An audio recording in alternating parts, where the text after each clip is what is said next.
time to get back to Mega Man. Previously I've covered 1 through 3, but you shouldn't watch those videos because they're bad. And 4 through 6, which you should watch because those videos are actually watchable. But if you don't have time to watch them, here's a brief summary. Mega Man 1 was flawed and I had a lot of problems with. When I reviewed Mega Man 2, I ended up having my nostalgia goggles on too tight looking back. But now I've kind of realized that Mega Man 2 really isn't the peak of the series like I had previously said. I bashed on Mega Man 3, but over time I've been thinking about it, and I appreciate the game more now. Mega Man 4 is great, Mega Man 5 was pretty good too, and Mega Man 6 was amazing and probably my favorite so far out of 1 through 6. All those games had a lot in common. One of those things that they had in common was being limited to the NES's hardware. After Mega Man 6 in 1993, we had to wait a bit to see our beloved Blue Bomber make the jump to the Super Nintendo. But there was a big difference between when the NES Mega Man games were made and when Mega Man 7 was made, besides the new hardware. One of the main differences was, at the time of the NES games, there wasn't Mega Man X and Core Mega Man, it was just the Core Mega Man series. Then, Mega Man X was becoming a full series too. So with Mega Man 7, Capcom had to prove that the main Mega Man series and Mega Man X could coexist. So a lot of the classic Mega Man formula would stay the same, but some stuff would be changed to help go against people who felt each Mega Man game blended together. But I'm getting ahead of myself. First, I need to do a quick development history. Due to poor timing, Mega Man 7 was the only SNES mainline Mega Man game. It was also developed in 3 months. With the game being developed in 3 months, it was rushed. Apparently team morale was high during development, but the game being rushed was something that is often held against the game. Critics believe that, compared to Mega Man X, Mega Man 7 fell flat in some areas, which makes sense for the rushed development cycle. But today I'm pushing aside all of what other people have said about the game, because I'm finally getting to play Mega Man 7, the Mega Man game that has escaped me for years, which actually describes most of the second Legacy collection. If I was interested in playing it, never really got into it, well, at least until this review. So after Mega Man 4, 5, and 6 impressed me, did Mega Man 7 also impress me? Well, let's boot up the game and find out. Listen, I know every time a Mega Man game has a title screen with only black in the background, I usually say, wow, look how stupid this is. But it's grown on me, especially with Mega Man 7. The game's logo looks excellent. Mega Man 7 starts off with an introduction level, which is already the first way it shakes up the formula. Instead of giving you an introduction cutscene and then throwing you into the game, Mega Man 7 goes the extra mile and adds a full introduction stage. After the events of Mega Man 6, where Dr. Wily was put in jail, 4 robots he created in case he gets put in prison are activated, because apparently Wily knew that his plans might not work. So, because the robots go 6 months without communication from Wily, they go on a rampage throughout the city. So once again you play as Mega Man who must stop these robots. You're taken into the city by rolling one of the new characters, a robot named Otto. Otto's main purpose in this game is to run a shop where you spend bullets that you collect during gameplay, which is the second change Mega Man 7 makes to the formula. Mega Man 7 having a shop is actually pretty interesting in my opinion. Mega Man games are usually at least somewhat difficult, but Mega Man 7's shop helps lower the difficulty. I think it was probably an attempt to shake off series fatigue and also make the game more accessible, which honestly I'm not upset about. If it means more people get to enjoy Mega Man, then that works for me. Plus, if you don't like the shop, you can pretty much just ignore it. Personally though, I will be using the shop sometimes. Inside the shop you can buy stuff like E-Tanks and more lives. That's pretty much all I use the shop for though. There's another thing about the shop that does interest me though. Mega Man 7 isn't the first mainline Mega Man game that has a shop. Instead, the first time a shop appeared in a Mega Man game is Mega Man 4 for Game Boy. So it's nice to see that the Game Boy games influence the home console games, considering that I don't really see that many people talk about the Game Boy games. Anyway, let's get back to the intro stage. So the cutscene has a quick joke about getting Mega Man a different helmet, and for some reason I laughed at it. Then we meet Dr. Wily, and I am so ready to get into this game. How does it control? Pretty well in my opinion. Sure, you move extremely slow compared to Mega Man X, which is the big comparison I see people make. There isn't a wall jump, but I was okay with that. The only gripe I have is that Mega Man's jump feels extremely stiff in my opinion. I went back and checked briefly by playing Mega Man 6, and the jump felt way more fluid than Mega Man 6 compared to 7 in my opinion. Maybe it has to do with the fact there's probably less on screen due to the bigger sprites. That could be why. But I think with a longer development cycle, you might be able to notice and fix this and just say, hey, this jump doesn't feel as good as the other games. Let's figure out why this is. Actually, talking about the jump in Mega Man 7 reminds you of something else about this game. Platforming just doesn't feel as good as Mega Man 4 through 6 at times. The platforming isn't bad, but the stiff jump makes it annoying, and sometimes I'm never fully 100% sure if I'll make the jump. And when I do mess up the platforming, sometimes it feels like I'd be able to make these jumps if the jump wasn't as stiff. Further into the intro stage, we come across a mini-boss, and it's a quick and easy fight. Then we continue, we are introduced to 2 new characters, Bass and Treble. Base X is what I consider the more mysterious and sinister looking Mega Man. Now, it's probably made to be Mega Man's rival because for some reason Capcom doesn't like giving Pro Man a big role. Then Trouble is Base's sidekick. After a brief fight, Base says that he's fighting Wily too. He leaves and Mega Man is confused, but there's no time for confusion because he finally arrived at the 8 Robot Masters. Wait, there's only 4. Yeah, Mega Man 7 starts by giving you only 4 Robot Masters, which is the third change it makes to the formula. The game full of boss time weaknesses and there being a good order to fight them remains, but you only start with 4, because the plot demands it, which I am fine with. Well, let's go over each Robot Master stage individually. The first Robot Master we have is Cloudman. One thing I love about Mega Man games is how sometimes they'll do something fun or unique with a Robot Master's design. Cloudman is no exception. The good Robot Master design doesn't make a good stage, so let's analyze Cloudman's stage. Cloudman's stage starts off with a segment that feels like a clone of the start of Airman's stage from Mega Man 2. Both feature you jumping on floating platforms in an air or cloud-based stage, with enemies flying towards you and enemies that attack you when you jump over the gaps. Sure, this isn't the brand new insane concept that only Airman stage introduced, but based on how this game had a rush production cycle and Mega Man 2 was one of the high points of the series since it carried the series' success and saved Mega Man, I wouldn't be surprised if they did this as a way to try and recapture what people liked about Mega Man before series fatigue had set in. Other than that, I actually really enjoyed Cloudman's stage. The new graphics really get an opportunity to shine here. The rain and bright colors of the stage look way nicer and more visually appealing compared to the NES games, which is of course expected because it's new hardware, but it just feels so refreshing to go from reviewing only 8-bit Mega Man games to reviewing a nice 16-bit game. Anyway, back to the stage design. So you come across clouds that block your view of parts of the platform, which is fine because it's not exactly a super hard thing to dodge or avoid. It just isn't super exciting either. You can shoot these guys and they change the weather. Now that it's raining, you have to watch out for lightning coming from these robots that block your jumps. Then you ride some cloud platforms for a bit, which once again reminds me of Airman's stage. Like earlier it was only one thing, but I was willing to give it a pass. But the second thing is just inexcusable. This is just a 16-bit version of Airman's stage at first. Then you have this area with invisible platforms that you can get through much easier if you use Freeze Man's weapon. But I start with Cloudman. So I have no other option but to keep going and just hope I don't miss a jump onto an invisible platform. Well, I think that's cool that they're making Freeze Man's weapon useful in another stage, which might cause player to experiment more. This just feels weird. It's really likely that the player will want Freeze Man's weapon.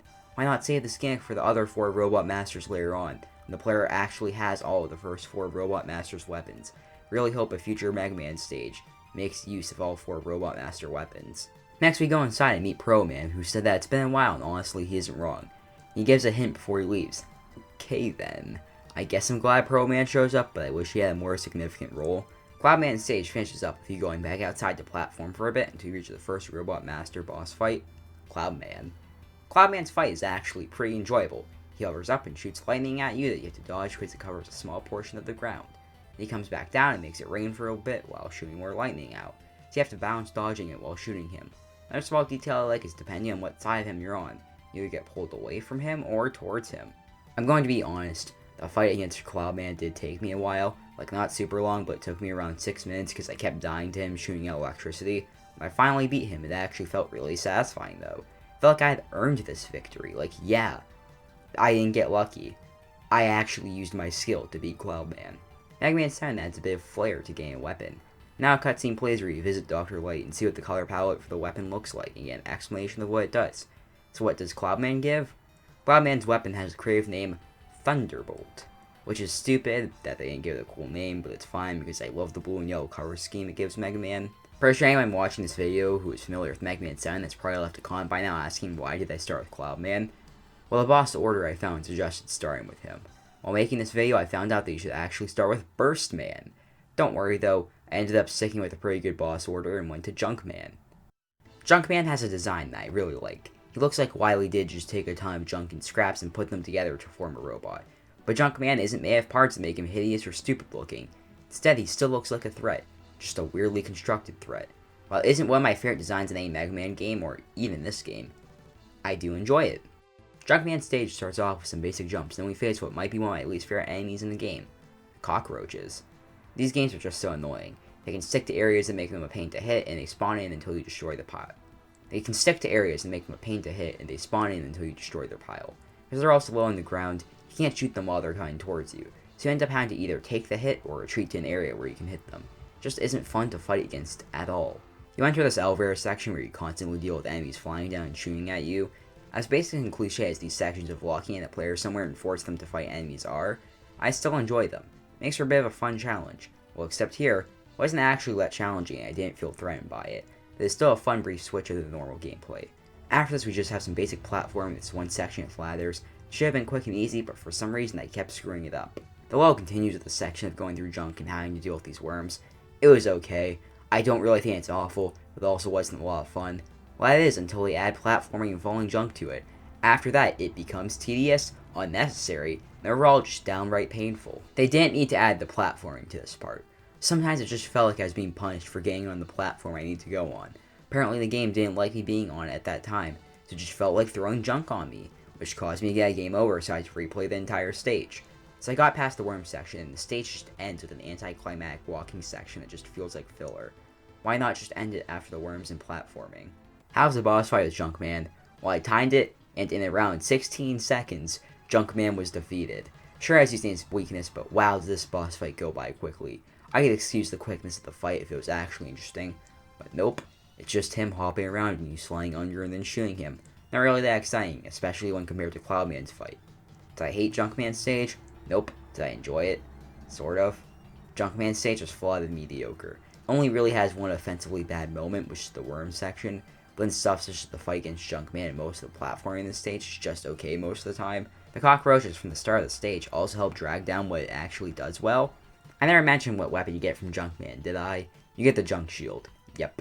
Another shield weapon. I just accepted that it's a megaman tradition. Oh, do we have a robot master but we aren't sure what his weapon should be? Just give him a shield. It's fine. What fun robot master awaits me next? Freezeman. I'm surprised it took them this long. We had Iceman and Blizzardman, but nobody named Freezeman. I actually really like Freezeman's design. This is a simple purple with ice on parts of his body. It looks surprisingly menacing, but also cool. How's this stage though? It's good. I love the aesthetic here. It has a ton of ice everywhere, and while I do think that Blizzardman's stage and Mega Man 6 had a cooler concept, Freezeman's stage has the benefit of 16-bit hardware. This is one of the main aesthetics of this game that comes to mind when I hear Mega Man 7.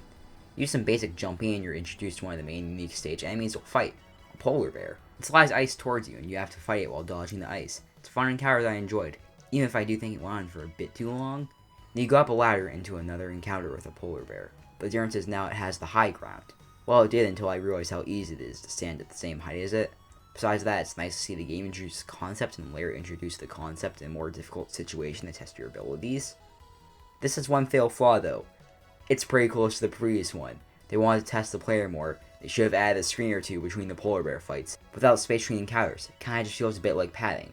Like one of the stage designers was like, what do we do here? We gotta make this game longer. We gotta add another screen to Freezeman's stage. And another designer replied, I got it, and he just threw down a polar bear. But now we can get into the main meat of this stage. You have some shield guys to dodge, and then you enter a section with robots and ceilings waiting to drop icicles onto you.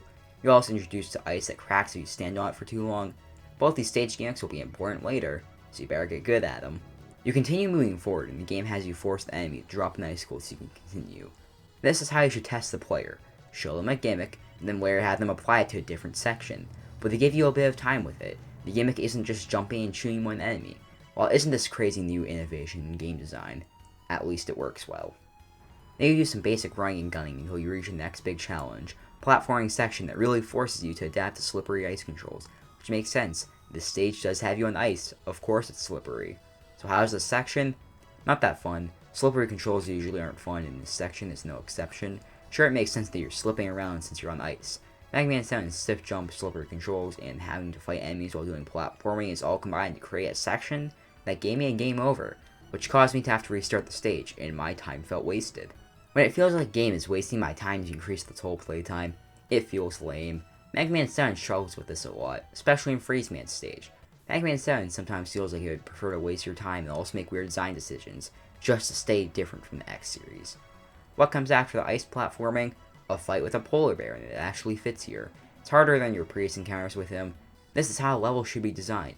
You introduce your stage gimmicks and steadily increase the difficulty curve with new gimmicks and putting the previous gimmicks in new and more challenging situations. I actually enjoyed this.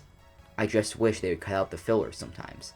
And the stage finishes off platforming while avoiding sleds. It was fine and nothing was bad about the segment, but nothing stood out as amazing either. So we finish off with a fight against Freezeman himself. How is it? Well, I used the junk shield, and even though FuseMan did land hits and tried to freeze me, the fight was extraordinarily easy. Small and cramped arena you fight him in just makes it easy to land hits. So what does FuseMan give you for a weapon? He gives you the Freeze Cracker, which is probably the most creative weapon name so far. Overall, while I did like FuseMan's stage, I think it could have been better. Maybe the second polar bear counter at the start of the stage, or put it later into the stage. Make the ice platforming section more open, and make FuseMan's fight take place in a larger arena.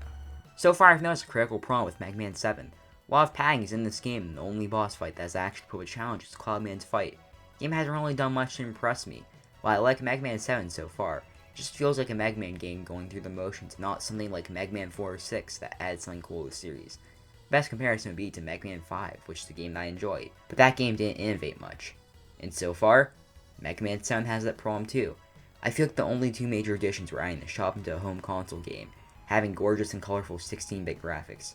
Trust me, I'll discuss the graphics later, but it's time to move on to the next stage. Burstman's stage kinda just happens.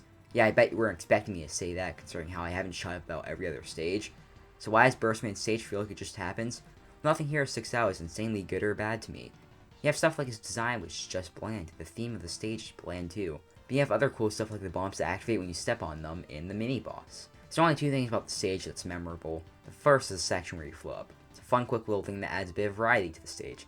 The other part of the stage that's memorable is the rising water sections. They're a fun and harmless gimmick. While it isn't this massive game-changing addition, anything to add variety that's also fun and supplements basic Mega Man gameplay is fun and worth adding in my opinion. How's the boss fight? Well, it's basic and fun.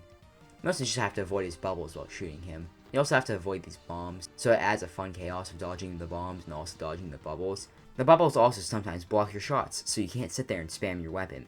Instead, you have to wait for the opportunity to strike, which means you're more motivated to actually attempt dodging Burstman's attacks, instead of sitting there and tanking the hits while shooting. After you complete all 4 of these Robot Master fights, Dr. Light tells you how Dr. Wily is attacking the Robot Museum, so you gotta go stop him. I love how in the background you can see previous Robot Masters, there's a spectacular detail. Then you fight this clown, and I hate this fight. You damage his head and it bounces around, and I honestly just didn't have any fun here. Best part of this fight is when it ends. Well, we did the first 4 Robot Masters, so now it's time for the next 4, because why not split the Robot Masters up? Nice way to change up the pace of the story and add a bit of a challenge to the formula compared to 1 through 6. Anyway, next up is Splash Man. I adore the theme of this stage. It's grassy and filled with dinosaurs. I enjoyed the fight against the T-Rex and the platforming here. The section where you run away from the T-Rex isn't the most intense thing in the world, but it is a nice change of pace.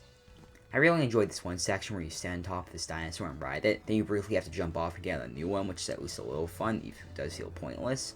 The sections with the bees and then the egg section after aren't spectacular, and I ended up brushing through them, but at least they aren't the worst thing Capcom has created.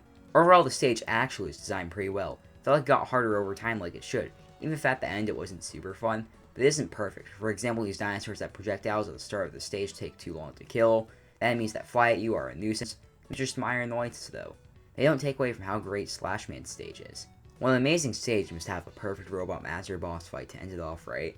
Not exactly. Slash Man's boss fight is good but not great. He jumps around and tries to hit you. You can also get hit by these eggs containing orange stuff. Feels like a lot of spectacle added to this fight, but you have his weakness, barely any skill or strategy is required. I think the best way to improve this is just have the boss fight take place in something besides a small flat room. It just feels kinda lazy. It's kinda like Capcom made Slash Man's patterns and at the last second realized they forgot to make a room to fight him in, so they sneezed out a flat room and called it good enough. You know what, the second wave of Robot Masters started out really well, so maybe this next one will be great too. It's time for Spring Man. I was originally going to make an arms joke, but I might need another min or two to think of one. Anyway, how's the stage? Well, I discovered hell.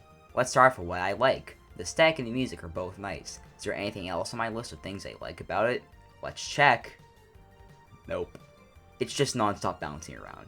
I hate when games do this gimmick of, wow, look, you're bouncing around, isn't this fun? Because it's usually never fun. It feels like I don't have full control of my character. So how's the boss fight? It's pretty great. So earlier I made the arms joke because he's named Spring Man, but he also extends his arms. It's over, guys. Nintendo copied Mega Man 7. Capcom has to sue Nintendo for this crime against humanity.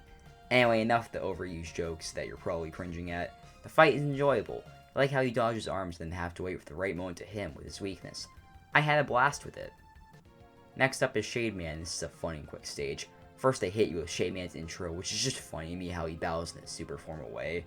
After that wonderful introduction, you get into the stages. It's not that challenging, but honestly that applies to plenty of other areas in the game. I adore how you start out in this outside area that has crows and zombies. As far as the atmosphere goes, it feels unique compared to what we've experienced so far, which I think is something that Mega Man 7 does wonderful overall actually. Whenever it uses a new theme, it feels unique. Whenever it uses an old theme explored in the 8-bit games, Mega Man 7 takes it and puts a twist on it. I hate how these knights' heads fall off randomly, but I can't stay mad because look at how these helmet enemies look. Then the bats show up and they're as average as ever, but they're mixed in with the game trying to crush you. I love how you fight this pumpkin as a mini boss, such a weird and wacky boss fight, and it's great because of that. Sure, the pumpkin's actual attack patterns aren't too crazy, but the enemy being a pumpkin makes it memorable. The best part of the stage though is the dark section, where sure you could try to platform without seeing, but you'll most likely die, so you have to use Cloudman's thunder weapon to light up the place and help you see it. I love when Mega Man games use the Robot Master's weapons in more ways than just boss weaknesses. The elevator section is okay. I just use Junkman's shield and Slashman's weapon to do crowd control and take care of the enemies. After that, you meet up with everyone's favorite Bass and Treble, who were defeated by Shade Man. They complain and then Mega Man says Dr. Light will fix Bass. I bet there's no way that'll go wrong because as we know, Mega Man is a genius. Then you fight Shade Man himself. First you don't get good sliding under him, it's annoying, but after you get good sliding under him, you're fine. If you want to get it over with quicker, you can do what I did and just hit him, walk away while he's invincible, hit him again right after. If you keep repeating this, Shade Man won't be able to move, so it's pretty much a free win. Well, Shade Man's stage overall was a good time, so it's time for the final Robot Master, Turbo Man. I hate the stage with a burning passion. It starts out okay enough with this enemy you have to run from and shoot, then you deal with these cones. Once you get to the tires that bump you, it becomes a bad time. You just get bounced if you're a little late on your jump. Once you're bounced, you'll fall into the spikes and you have to restart the entire stage. Look, I'm fine with the challenge, but don't waste my time by making me restart the change. If you want to have an instant kill area, just put a checkpoint right before it or something. Oh, and there's also this pit that you might accidentally fall down if a tire bumps you. Once you do that, you have to fight that enemy from the start of the stage and then go all the way back up and try again. If you end up dying, it means you waste even more time. This sucks. Everything after that is fine, I guess. Like, nothing sticks out as bad or good. There's this fire section where you dodge the fire and it's a little fun. You have this instant kill section that reminds you of Quick Man's stage from Mega Man 2. Then you get Turbo Man's boss fight, and it's fun. So fun fact, you can kill him instantly, but I wasn't able to pull that glitch off. I had to fight him normally and I had a good time. The whole boss fight is mainly just jumping off the cart, but at least it doesn't overstay its welcome. Well, with all 8 Robot Masters defeated, we get a cutscene. As it turns out, Bass and Treble were working for Wily. Yes, now this is the portion of the video where you and I both act surprised that once again, a newly introduced character's evil are being controlled by Wily. If only this hasn't happened before, and Mega Man hadn't been betrayed in every Mega Man after 2. I think Wily puts it best by calling Mega Man stupid, because Mega Man is pretty stupid for falling for it. For everyone watching this video, I have a question. Do you have the time to listen to me whine about the castle stages? Because it's time for the castle stages, and in pretty much every video I end up complaining about how I hate these stages. Well, actually, it isn't too bad for once. Hallelujah! Now you can finally exit the Wily Castle between stages, so you can pretty much just keep exiting and buying more extra lives and E-tanks. That's a great addition I wish was in the previous games. The level designs themselves are fine, but the real highlight is how amazing the bosses are. I can't believe I'm saying this, but all of the bosses were a ton of fun. This has never happened to me before in one of the Mega Man games. I always have like one Wily Castle boss where I say, this is awful. Especially both fights against Bass. The first is a somewhat standard fight, except it doesn't take place in the flat arena, which is great, I like that. Small changes like changing up where you fight the enemy makes a big difference in Mega Man. This fight also made me feel stupid because I realized something. Throughout all of Mega Man 7, I never acquired the Super Adapter and Pro Man Shield. You get the Super Adapter by finding the letters for Rush in the first 4 Robot Master stages, and Pro Man's Shield by finding him in Cloud Man and Turbo Man stage, then finding Pro Man and Shade Man stage. The Super Adapter essentially acts like a combo of both the adapters from Mega Man 6. Pro Man's Shield allows you to block projectiles while standing still. I barely use the shield, but I made constant use of the Super Adapter after getting it. Why is that important to fighting Bass? Well, the first fight becomes so much easier with the Super Adapter, and for the second fight, it feels wrong not to use it. The second fight is this epic duel where both sides are flying and using their adapters. It's a ton of fun. While I wouldn't call it difficult, I would call it intense. I think if they beefed up this fight a bit more and maybe gave it another phase, this would be a perfect boss fight compared to fighting Wily. The fight also ends with Bass being disappointed he can't defeat you, but he isn't defeated, saying up that he will return. Boss rush happens as usual here. While most times I usually complain about how boring and tedious they are, the boss fights in this game are some of the best so far, so the boss rush is a ton of fun. That ends off with such a frustrating final boss that murders a lot of the positivity I felt. The first phase starts off simple and it's a lot of fun, and the second phase starts, and if you crack open the dictionary and look up the word agony, you'll see this boss fight. Dodging Wily's projectiles felt borderline impossible at times. The problem with that is that if you get hit by the blue or red projectile, you're going to take a mountain of damage. So your only option is to desperately try to dodge, or if you're lucky, get hit by the yellow one. You beat the boss fight, and Megaman finally nearly kills Wily like he should have this whole time. But then Base saves Wily and he tells you that you hesitated. Well, that's unfortunate. Megaman could have ended Wily and we could get a new villain finally. So I did loathe the final boss fight against Wily. Overall, Megaman 7 was actually a really good time. The first couple of stages were mildly enjoyable, then everything after the clown fight ramps up the difficulty and fun in most areas, even if I didn't enjoy Turbo Man's stage. The Wily Castle ended up being one of my favorites so far in the series, and the fights against Base were spectacular. The second one in particular is one of my favorite fights in the entire series. Speaking of stuff that is one of my favorites in the entire series, I love this game's soundtrack. There is literally no songs I dislike or got tired of hearing. The standout ones for me were probably Cloudman's music, Slashman's music, Springman's music, Shademan's music, Turboman's music, and the Robot Museum's music. Another part of this game that's one of my favorites in the series is the collectibles. I love how you have to collect letters with the Super Adapter and find Pro Man and fight him for a shield. The game has another secret. There's a versus mode you can unlock in the password screen and fight against a friend. That's such a random and unnecessary feature that I kind of love it. It's a cool secret code that when you know about it, it just makes you feel cooler for finding another way to play Mega Man 7. The mode itself is nothing insane, just a neat little extra. Mega Man 7 also features detailed and gorgeous 16-bit graphics. I noticed that people are somewhat split on them based on what I can tell. I found two different sides of the argument for and against them. The argument for why they're good is that they look gorgeous, which I agree with honestly. The colors are vibrant and poppier, but I've also seen the argument that they're too big, which I also agree with. In a game like Mega Man, I think I'd rather have more space on the screen than bigger and more detailed characters. Future games would fix this problem, but Mega Man 7 will forever be plagued with it. I've always noticed that Mega Man 7 is sometimes considered a low point of the series, along with 8. I kind of understand why. Mega Man 7 does indeed feel different from the previous games in some areas, and it's also my opinion, kind of a bad or at least a weird sequel. A lot of what I like in 7 is done better by 6. For example, the adapters. While a super adapter is fun to use, I'd rather have it be two separate adapters unlocked from the start like in Mega Man 6, because at times the super adapter's flight feels required at least heavily needed. Another big thing is the level design. Mega Man 7 feels a little experimental at times, which is cool, but never experiments enough to be different, and the levels are worse than Mega Man 6's levels. So it creates this awkward middle of both ideas, which honestly I think a lot of Mega Man games do sometimes struggle with. Even though I have complained a lot about 7 and compared and contrasted it with 2 and 6, don't let that deceive you. I had a great time with 7. I would still consider 6 my favorite game so far, but I would place 7 above 4 or 5, which would make it either my second or third favorite so far. Now that I've covered 7, it's time to move on to this next weird and experimental Mega Man game. It's time for Mega Man 8. Yep, the weird one. I'll see you guys next week for it. For now, I'm Fuse, signing out. See ya.